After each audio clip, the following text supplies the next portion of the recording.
All the top RTS tournaments in the world are now featuring Starcraft 2, and that is the game that we are featuring here today on this edition of eSports. Hello and welcome. I'm your host, Jason Lee. And I'm Nick Tasteless Plott. Well, the GSL is the Global Starcraft 2 League. That is what we're bringing you here today. Basically, the top Starcraft 2 players in the world, featuring both Code S as well as Code A matches. Code S is the creme de la creme, where everybody wants to be, and we left you up with a Code S matchup in our previous episode between Jinro and Idra. An interesting game, but it was Jinro that came out on top. Yeah, you know, Jinro, he played the map the way the map should be played, and there really wasn't a ton that Idra could do. To be frank, I almost feel like Idra should have done an all-in or something incredibly aggressive early on to at least mix up the situation and maybe put something in his favor. Unfortunately, he didn't do that. He played a long macro game, and the longer a game goes on a map like Jungle Basin and a Terran versus Zerg, the harder it gets for Zerg, and therefore the harder it was for Idra. Yeah, Idra just unable to secure that fourth base. He tried, was unable to do so, and then he couldn't break in on Jinro's third base, so GG it was.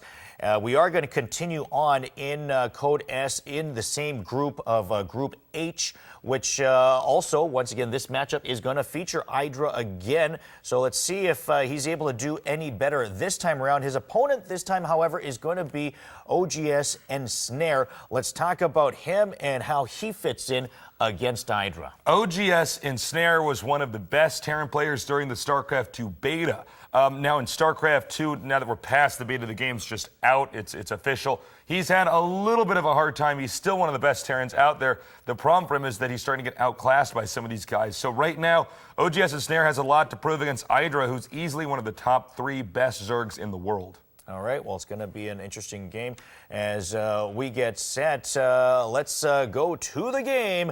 OGS Ensnare versus EG Idra.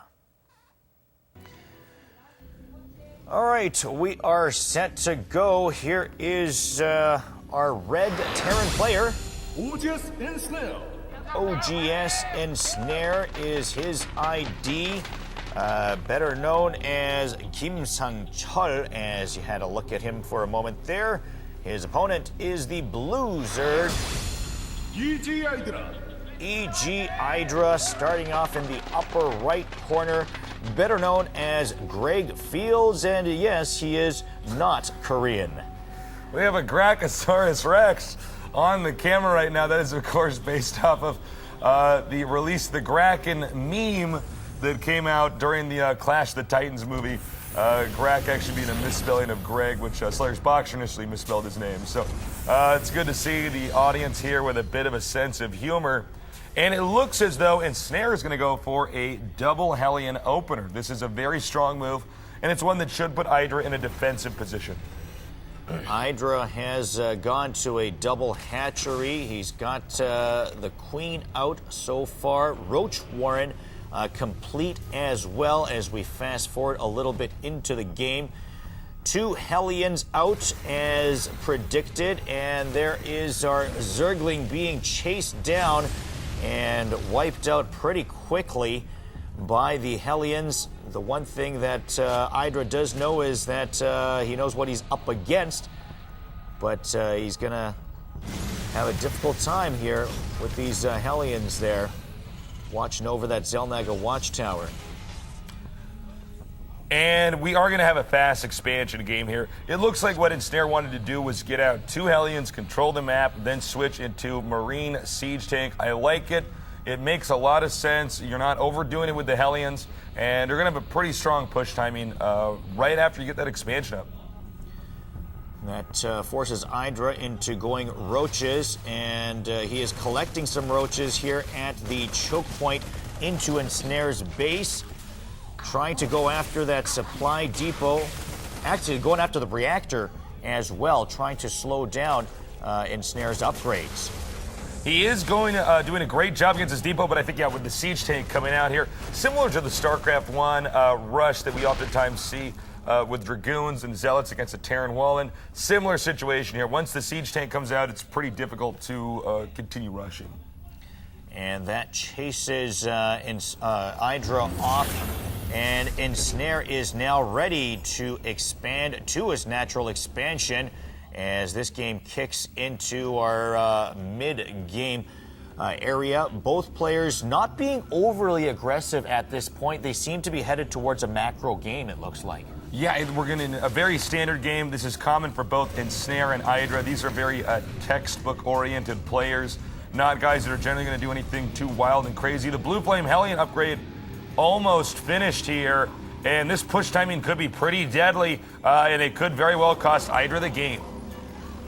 Plenty of roaches there at Idra's expansion. Blue Flame upgrade on those Hellions going after the drones, and they are forced to back off. No spine crawlers here for Idra, as he's content to go with the roaches for the time being. We'll see if he needs some more defense or not. Lots of roaches. Might want to expand some more creep out there. Now we have the roaches basically chasing about. And you were actually 100% right, by the way. He needs to push his creep out. That's actually unacceptable.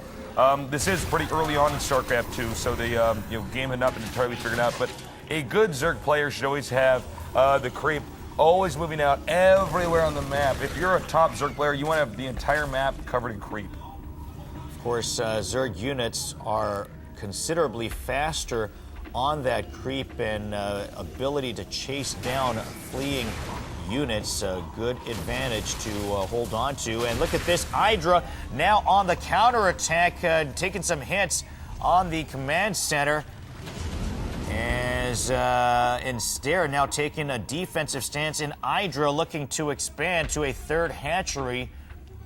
Note that this expansion hatchery is actually pretty huge right now. If the Terran doesn't act or expand himself, it could be a pretty bad situation for him. Getting a Spire and Baneling nest here at the same time, this is going to be really good, but he needs to push that creep out. Banelings are not as scary if they're not on creep.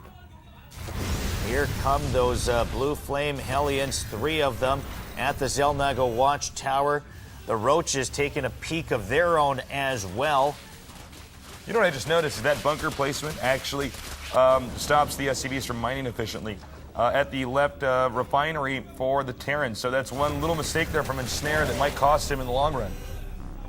We'll see how much that costs him and if it's enough to have him salvage that later to make some room for those guys or not. A little bit surprised that he hasn't repaired his Hellions that have been back at his home base for some time now. Yeah, this seems to be one of the more sloppy games we've seen here in the GSL, but we'll see what the actual end result is going to be. I have to say that Ensnare is looking pretty scary with the army that he's interested in pushing out here with. I think what we're going to have to see from Ensnare is him try to seize the gold base, which is in the lower center of the map, make that into a planetary and try to drag this out into a pretty long game. It looks like Ensnare is, Ensnare is actually going to just try to control his own Xel'Naga Watchtower. I think he's almost waiting to see if Idra will make any impulsive moves. Sometimes that's all you have to do if you're a good Terran player is wait, and your opponent will oftentimes just attack right into you. Idra is not going to bite that bait. Note, he was forced to stim there as those Mutalisks grazed by. As they retreat, those Marines all going to have a little bit lower HP, which could really hurt him in the long run, especially considering Ensnare does not have Medivacs out right now. Marauders out for Ensnare. Idra has Banelings on the way. Keep in mind that he is also expanding to the 3 o'clock location, center right. That's a pretty big pack of Marine Marauders there for Ensnare. He does not see what is in front of him just yet, but we'll get a peek. Speaking of which, there are those Medivacs that we're talking about before, but look at this pack of Banelings heading over to the siege tanks! Also, plenty of Mutalisks above. I don't know if this is going to be too good for Ensnare. You know, there's too many Mutalisks. There's just too many Mutalisks. They're going to wipe out everything, and this is going to knock Ensnare way behind in this game. Lots of Mutalisks. Once the Marines were gone, no aerial defenses for the siege tanks or the Marauders. And now Idra taking a big lead in this game. Look at all the purple on this map. His expansion is up, although Ensnare knows about it. It is going to be easily defended for the time being. Well, mutas are continuing to fly around the map, and that count isn't going to be getting any lower with Idra cranking out more and more and more Mutalisks and securing the far right base. Ensnare has to take the gold right away. More creep being laid down by Idra, going after the gold base as well. He's got a spine crawler at that 3 o'clock base for defensive purposes also. And gonna engage with these Marines. Probably wants to back off eventually. Wisely does. And now Ensnare looking to expand to his gold base as well. And clearly he has to soon, or he's going to be too far behind in this game in the macro sense. Yeah, absolutely the case. It does look so far like Idra is just dominating the map right now. In fact, that may even be enough Mutalisks. I don't know if Idra wants to risk it because he doesn't know exactly how many Marines there are there, but he might be able to wipe out that little group over there. Right now, Ensnare has to get this gold location, and I think all Idra has to do is take his own gold base and match him, and it's going to be very difficult for Ensnare to recover. Once again, lots of creep that Idra is inching closer and closer into Ensnare's region of the map. Thor out for Ensnare as he looks to expand and hopefully chase off that pack of Mutalisks, which seems to be getting bigger rather than smaller. Well, Idra's creep spread has now become, what started out as non-existent, it's now become pretty damn intimidating. So, this is going to be very difficult for Ensnare. I think his best bet is to turtle it out for now. The Thor doing some good defense for Ensnare. Orbital having a few mules working here at this expansion, and turrets chasing away these Mutalisks. Gonna have a peek at those Zerglings there with that last scan. Is Ensnare. 3 turrets there for Ensnare to guard against that base. Finally, the gold hatchery is up for Ensnare. Infestation pit complete for Idra. Looks like the Mutalisks are going to move out here now, and all Idra wants to do is keep Ensnare turtling, which might not make a lot of sense when you first hear me say it, because I'm saying, well, all Ensnare wants to do is turtle. But as long as there's no threat of it moving out on the map, as you can see here, it's going to be very easy for Idra to make a lot of drones and ultimately have an unstoppable economy. Idra going after the lower corner of the base. He's got Marines there, but finally it's the Thor that has to come to chase these Mutalisks away. A good pack of them, and Idra keeping Ensnare on the defensive. And look at the pack there of Zerglings and Banelings looking more and more dangerous as he clearly has that gold base very well covered. Remember, he had an infestation pit just about complete as well. Infestors should be coming out soon. And he might even want to go, Idra might even want to go for Broodlords at this point in time. That's just a very difficult thing for Ensnare to deal with, especially with this big cavity in the middle of the map where he can park the Broodlords over there. The only way for Terran to respond to that is to make Vikings, and then if they make Vikings, you switch into Ultralisks, because even though Vikings can land on the ground and fight, they suck when they're on the ground, when they're trying to fight. You don't want to use them like that. Going after a couple more turrets is Idra, taking out 2 of them and forcing the Thor to move around. A big, clunky, slow-moving Thor. Very immobile, but of course a heavyweight against air. Being picked up and moved by the medevac. Everybody's staring at that one Zergling in the middle of the group right now. We do have a ton of siege tanks out here. Now, I think Ensnare is actually back in this, even though Idra has an insane amount on the map, because every once in a while you get in a situation where the Zerg can end up being mined out. He will just completely mine out the map, and then, it's just up to the Terran to keep on expanding. Here's one Broodlord that's not going to be enough.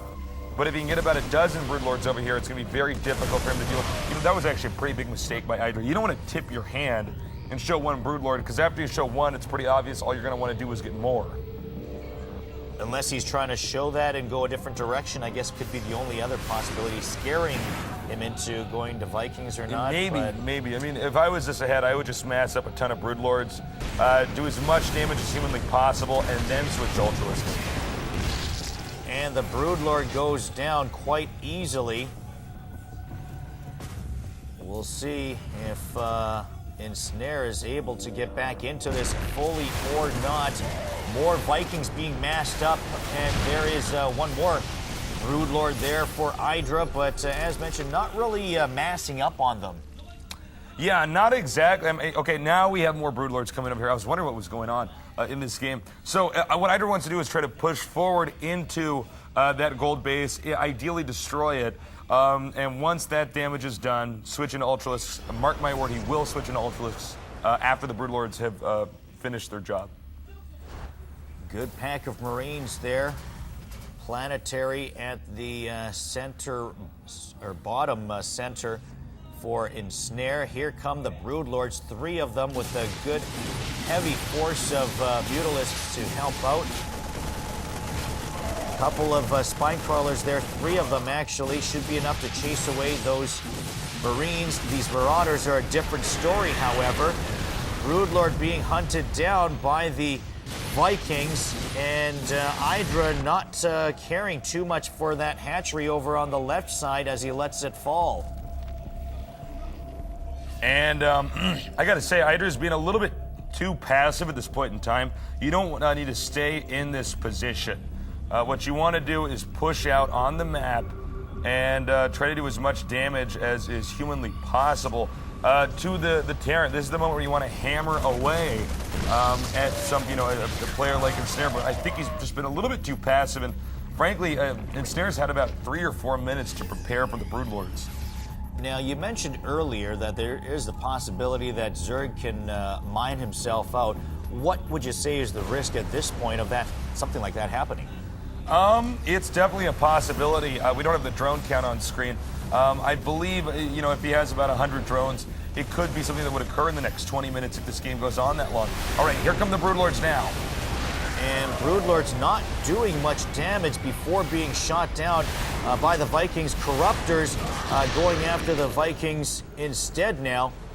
But this is clearly coming to late game or end game dynamics here between Idra and Ensnare. We are seeing everything that you would in a Zerg versus Terran matchup. Nice fungal there on the Vikings. The Vikings now going to be almost all destroyed. The Marines are spilling in here now, but is it enough? It's not entirely clear. Every Viking is now gone. Vikings are destroyed, and Idra clearly taking the advantage at this point. Ensnare trying to push forward and take another expansion here, but too many Zerglings, too many Mutalisks there.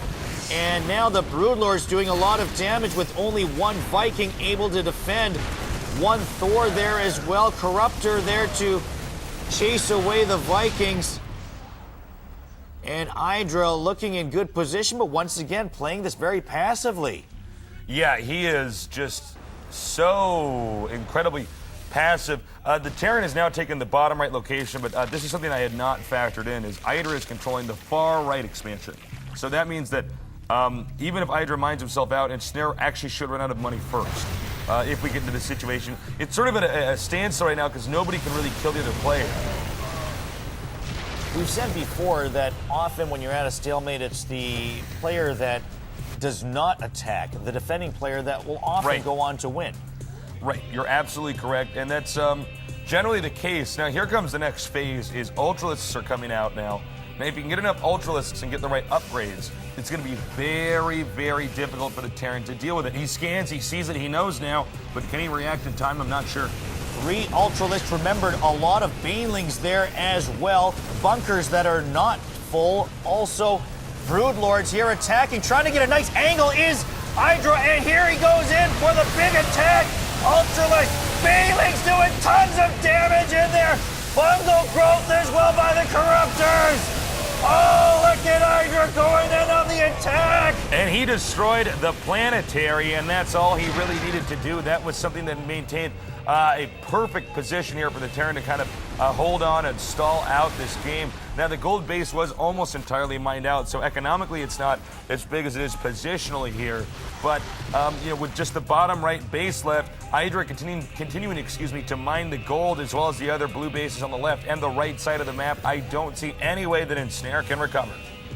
Both players losing most of their base 1 units in that last exchange. Idra salvaging several of his Ultralisks as well as Broodlords, keeping those heavy artillery units. Ensnare, meanwhile, he's managed to hang on to some Thors and siege tanks. So we're going to see a heavyweight battle in a moment, as it's now Ensnare that's looking to attack. Might be an ill-advised one with the number of Ultralisks there. Zerglings making sure that Ensnare cannot back away. Vikings in the air with nothing to shoot at. Although landing them would probably be a bad idea as well. And it looks like Idra is ready to just steamroll through on the ground. That is so many Ultralisks, and even with a planetary fortress here purely for defensive purposes, it's not going to be enough. I would say expect GG any second now. Idra with a ton of Ultralisks. There it is. GG! Idra goes on to victory. A marathon Zerg versus Terran that we're able to see here with Idra outlasting Ensnare. It basically seemed like, what did you see was the biggest reason for Idra's victory? You know, I think Idra was patient. He took both sides of the map. He played a economic combined with a positional-based game. He basically knew that if he takes the left side of the map and the right side of the map, even if his Terran attacks, he can't kill both at once. But in this case, Idra actually managed to hold both of those. From there, it was pretty easy for Idra to get enough Broodlords to force that tech change. And frankly, it was just a game where Idra way outplayed Ensnare. Ensnare really seemed to be too passive in this game. He allowed Idra to expand into his own territory and then really didn't do much harassment. I would have liked to have seen perhaps maybe a medevac drop or something to do harassment beyond just the early Hellion was really all he did. I totally agree. And also, I really don't like these Terran players that do a 2-base timing push. I just don't think it's as effective as just trying to take a 3rd base and move out to situations where you're going to have a stronger army and you can kind of branch out on the map and do the damage you want to do. Once he lost that initial 2-base timing push, what do? You can't really do anything because you don't have an army, you don't have any presence. And that's why Idra managed to get so much of the map in that game.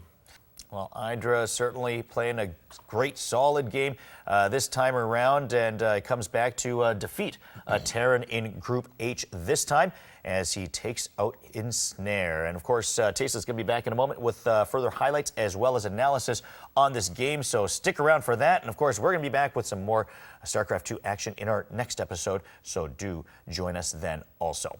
For Nick, Tasteless Plott, I'm Jason Lee. Goodbye. Hey, what's up, guys? It's Tasteless bringing you the highlights of today's very epic Terran versus Zerg Ensnare against Idra. This was one of these games that went for the long run. It started out with Idra pushing out and getting an expansion, Ensnare attempting to destroy it with some Marines and siege tanks, but Idra stopped that. Now, in a situation like this, it's very difficult for a Terran to recover from a 2-base timing push. Idra then proceeded to take more and more of the map. What could Ensnare do? Well, he had to take the gold base. There was really no other option, and he did a pretty good job from there. Unfortunately for him, though, Idra teched to Broodlords in that giant cavity in the center of the map. He could park Broodlords over, do a lot of damage. What is Terran going to do? Well, they have to get Vikings, but what do Vikings suck against? Anything on the ground. They're really only good for fighting drones and, you know, a few spare units here and there. So once he switched into Ultralisks, that was basically going to be GG. Thank you so much for joining us here today at eSports. I'm Nick Tasteless Plott, and I'll see you next time. What's up, everyone? This is SJ for the latest and brand new games here in Korea. Now, the game I'll be introducing today is Soul Master. Now, only those who can control their minds can survive. It's Soul Master. Now, Soul Master is a role-playing game where you can enjoy leveling up your characters by battling in a fantasy world. Now, in this diverse role-playing game, you can create an avatar that resembles you and summon monster units that can control as well. Now, I guess with the large number of units you can control, it should be strategically advantageous for you, right? Well, with this game, you can play with a friend, and it should be easier for you to defeat all the hard bosses in the game. Also, you can battle your friends in order to gain experiences throughout the game. If you need a break from the game, you can come back to the village, the game and the rest as well.